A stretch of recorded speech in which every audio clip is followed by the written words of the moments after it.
Captains Boomerang and Cold. The gang's all here. And I thought you forgot about us. The newest title from DC Animation is Justice League: The Flashpoint Paradox. Some of you may be familiar with the story Flashpoint. It is one of the new classics in the DC universe. New 52. The New 52. Once again, it looks like you're the bottom, and I'm the top. This story has to do with Barry Allen's The Flash, in a world where one day he wakes up and everything is different. It's a slightly altered universe. Batman is not necessarily Batman. Superman is not around. Wonder Woman and Aquaman are at war that is threatening to ruin the entire universe. That's kind of the world that we wake up in. It's an alternate reality movie.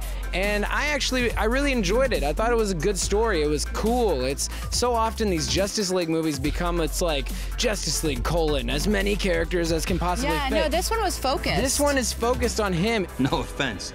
None of you clowns are smart enough to pull this off. And I really liked the alternate takes of, like, the alternate take of Batman in this, I think is a really cool idea. Like, if they are going to make a Justice League movie, which they are, this is actually like a cool story that involves all of them in a weird way. This wasn't my favorite DC animated film, but it was definitely like one of the more enjoyable ones. I think it was, for me, that what worked was a combination of very consistent pacing.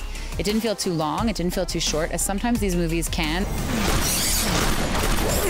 I also liked the idea that in this alternate universe, these people that are supposed to be united, like Aquaman and Wonder Woman, are at war. And they're not necessarily evil, but they're not good. Well, that's the crazy thing about this movie in these alternate realities. I thought something that all good superhero, animated or not, all good superhero stories are rooted in some human emotion. You'd be amazed the monsters this world can create. And I thought that this one really is, like, it's a personal tragedy that sets Barry Allen in motion. And The Flash has it. And then you go into this alternate universe, and everyone is different because at one point in most superheroes' story, there is a personal tragedy that makes them want to fight for good. And in this alternate reality, it's like, what if that personal tragedy occurred for each of these characters, but they just kind of skewed it a little differently. And it's cool, and I really enjoyed that. And I like The Flash. I like The Flash as a superhero. He was always super funny to me in the animated he's stuff. always funny. Like, he's always funny. But he can also travel in time in this weird way.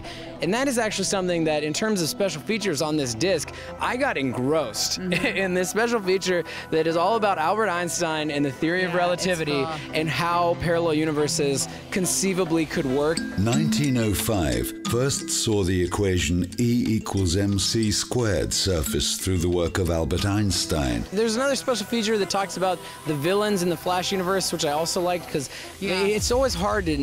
Flash is someone you just don't know about. Unless you're a die-hard Flash guy, you don't know the whole world. He's not Batman. The thing that I liked about this movie, before even watching the special feature, but buttressed by the special feature, is this idea of multiple universes existing in a way that felt feasible, that felt plausible. It's just fun. It's just fun to watch. It's fun to see how it unfolds, and I think that lends something really cool to the story. Speed Force allows both of us to bend the laws of physics using super speed. So, Ben, what are you going to give Flashpoint Paradox? I like this disc a lot.